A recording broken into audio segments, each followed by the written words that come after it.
games based on TV shows or movies used to be bad news for gamers, for committed ones especially.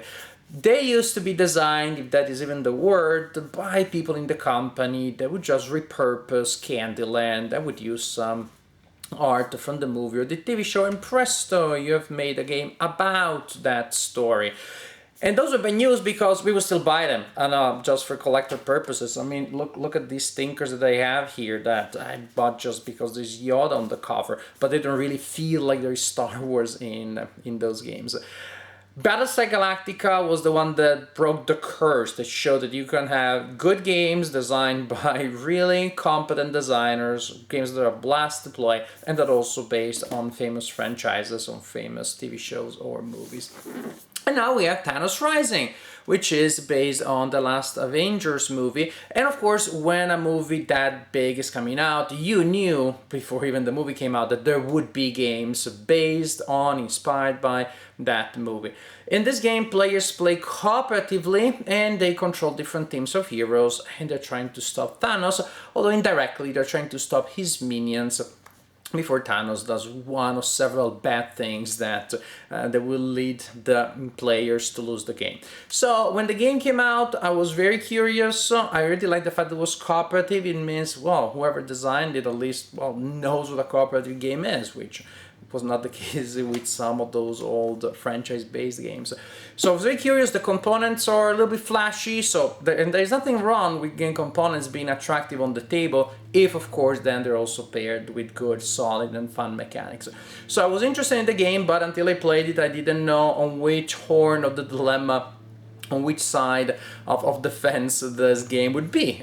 The old game just made to exploit a popular franchise, a popular movie, or a good game that also happens to have a popular theme.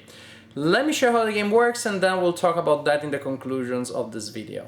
This is how the game may look like at setup. The game is played around these two displays. Here we keep track of Thanos' progress towards finding all of the gems of the Infinity Gauntlet.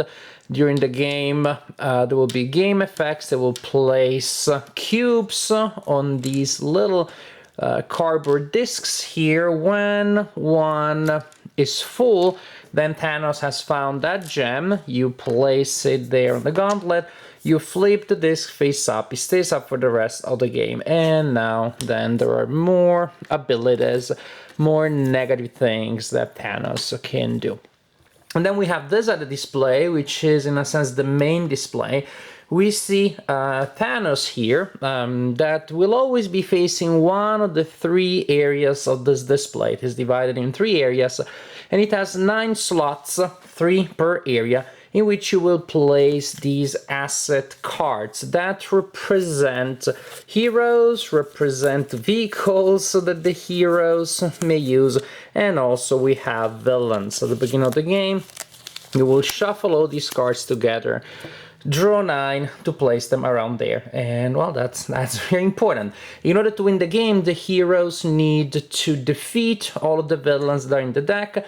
You can choose to play an easier and shorter game by only deciding, agreeing that you will only need to defeat a certain number of minions or henchmen in order to win the game. You will lose the game if too many heroes dies, or if Thanos finds the gems, all of the gems. The players also lose if all of the heroes on a single team are defeated. In teams, while each player will control a team represented by a card, there will be a symbol that will associate with a token that will indicate the position of the team.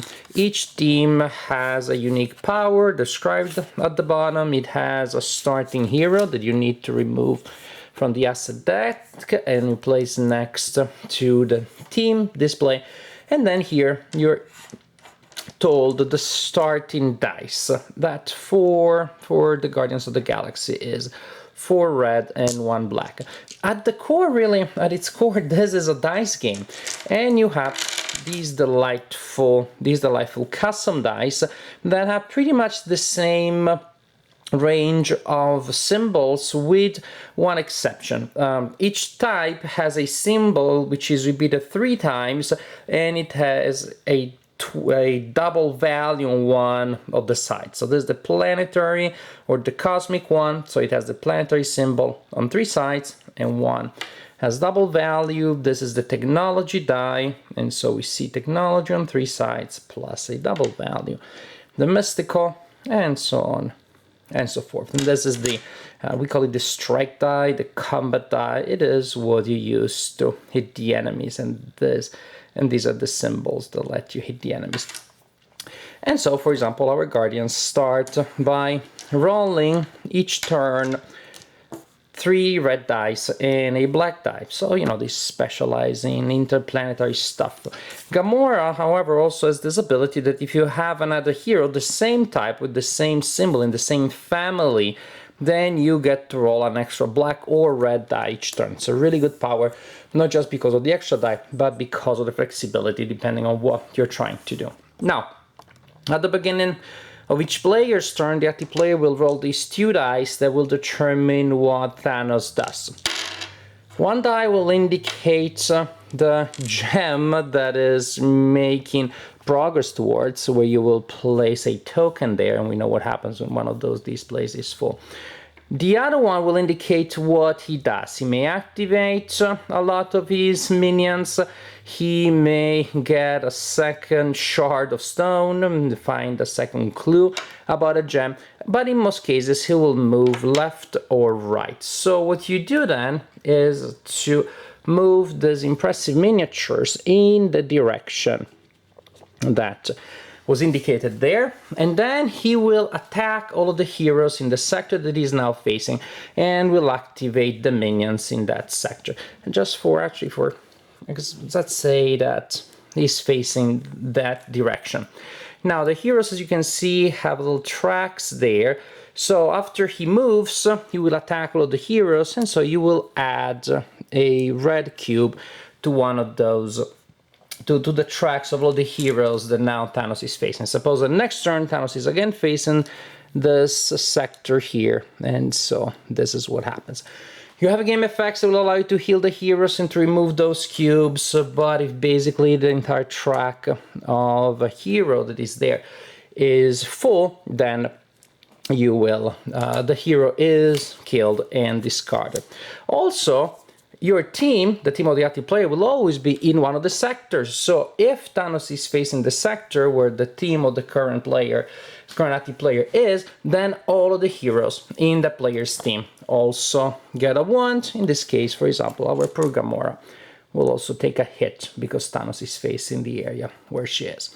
So first you activate Thanos, that will look for gems and will inflict pain on the heroes. And again, there are other abilities that his minions will activate. Finally, it's time for our heroes to act. You take your dice plus any die that may result from special abilities and special things. Again, suppose that Gamora has found a cosmic ally, so now she also gets to roll an extra die, and we give her this one. Drax, if your team is in a sector with a villain, you roll an extra red die. Heck yes, we are in that sector. So this would be the dice that this team rolls. You roll the dice, and after you roll the dice, you have to lock a list 1. Basically, you're trying to produce symbols to either activate special abilities that your characters may have on their card, or for example, the Black Widow, if you place a double strike on her, then you draw a bonus token, then we give an extra advantage, and you heal a hero. And suppose that we decide, oh look, I drew this one, so I rolled this one, so I could lock it there to activate that ability. So you're rolling dice and you can lock them to activate abilities, or you can lock them on heroes to try to acquire those heroes. If you are able to match the symbols indicated at the bottom of the hero, then you acquire that hero.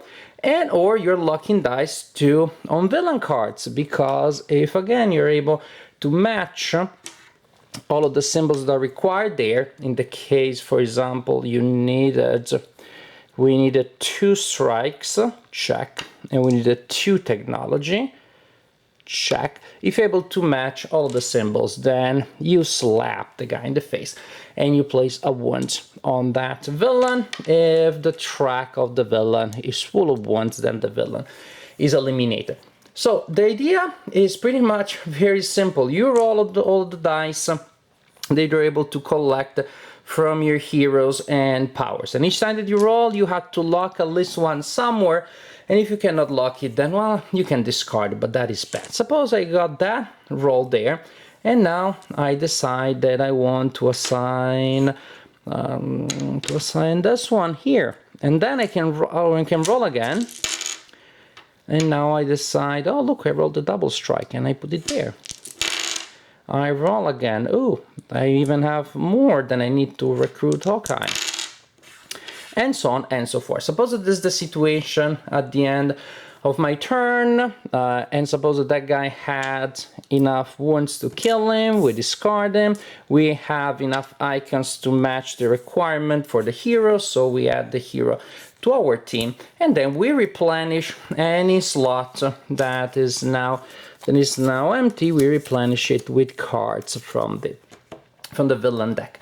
Pretty much this is how it works. After a player has completed their actions, the game goes to the next player, and we repeat the sequence. First, Thanos will activate the gauntlet, look for clues, you will activate that one, pain inflicted on the heroes. Then the active player will act. So that's what is important. Before you do these things, you place your team token on one of the sectors, you commit.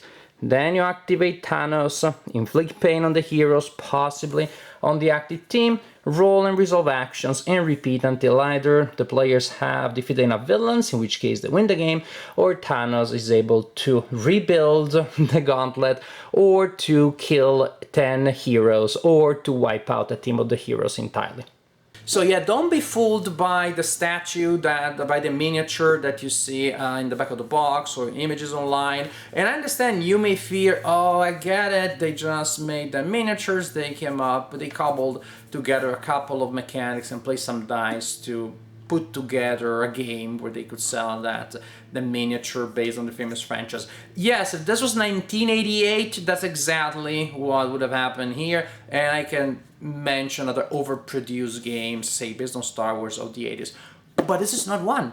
This is a game that happens to have that miniatures which you could just put in your desk as a decoration. Is a perfectly legitimate Thanos statue, and this is a good game. This really is a good and interesting and fun game, with a lot of interesting decisions.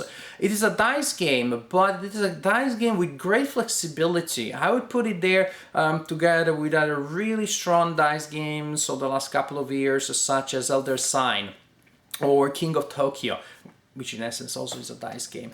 The fact that the rules for rolling and re-rolling are strict. You got to lock at least one die every time. But in truth, they give you a lot of leeway, because you may lock everything after the first roll, or you may really try to go for that perfect combo, delay, maybe re-roll. Instead of settling for a minor reward now, risk not getting anything and try to go for that awesome reward. And if you get it, then you're gonna feel very happy about it. A lot of flexibility starting from the pool of dice, as in fact once you start collecting heroes, you will be able to select the dice that you use, and so you change that based on the different things that you want to accomplish. So I really like the dice mechanic, which is so simple, but really you have so many different things that you can do. Different pools of dice that you can create each round, and that really, really makes for satisfying gameplay. I also like other elements, such as, for example, the management of the heroes. It really captures the theme. If too many heroes dies, well, that is just Thanos may win not a material victory but a moral victory, and you really need, in the spirit of superhero teams, to work together. And so you had to find the balance between hitting the villains, recruiting heroes for later, and spending resources to heal the heroes, protect the heroes. You really get this sense now you're going with that team in that sector, maybe not so much because that exactly is the hero that you want, but because you can't heal that hero, you don't want the hero to die, and then you go to recruit the hero. You really get this sense of like the Guardians of the Galaxy coming in, or the Avengers, plunging from the sky with the Quinjet and rescuing the hero at the last second. It has these surprisingly thematic moments. But again, in gameplay, just the fact that you're risking by sitting in front of Thanos that your heroes in front of you are also gonna get hit on top of the ones that are there in the display. That's an interesting choice as opposed to maybe, well, go somewhere else. So there are just a lot of interesting, small or not so small decisions. Now, one thing that maybe could be a little bit better is that it can take quite a while to play. If the victory conditions are used or played as written, you need to defeat all of the villains that are in the deck. And when you shuffle the deck, if there is a villain at the bottom of the deck is the last card, then there's simply no way of ending the game without going through the entire deck. I wonder if it's not just, if it could be not just that you reduce the number of villains you need to win the game, but maybe you just shuffle the cards in a way that last bottom 5 cards are all heroes and resources, and the villains are all shuffled on top, something like that. It may take a while to play, but I enjoyed it. I played with my daughter Amelia, so we played it 2-player. I played it solo, controlling 2 teams of heroes. It's perfectly solitaire friendly, and I just had a good time every time that I played it. You can also, again, change the difficulty of the game, yes, by reducing the number of of villains that you need to capture if you want an easier game, by reducing the number of heroes that Thanos must kill for you to lose the game in case you want a harder game. There are just a lot of different tweaks that you can do to make the game harder or more or less deadly. But again, in general, it's just a really good game with a lot of variety. The order in which Thanos captures the gems, that will force you to react in different ways because it will give you different powers. Again, Thanos, the first round, kills Captain America and Gamora and another couple of heroes. You will have different interactions and you will form different teams than if Thanos is going after other heroes. There's just a lot of variety in gameplay that I did not expect, a lot of interesting challenges, and there are lots of moments in the adventure that, well, there are no villains out there, so I'm just recruiting heroes simply because I want to free those slots and I want the villains to occupy them. And in a sense, again, it takes quite a while to play, but it gives me the sense of an epic story, which I guess really fits the theme. But again, I'm sure that there are ways of shortening and tweaking gameplay a little bit if the game becomes too long. I'm not sure with 4 players how we play, then I would be a little bit worried about downtime, because yes, I can still talk to the active player, say, hey, I need this hero healed, can you help me?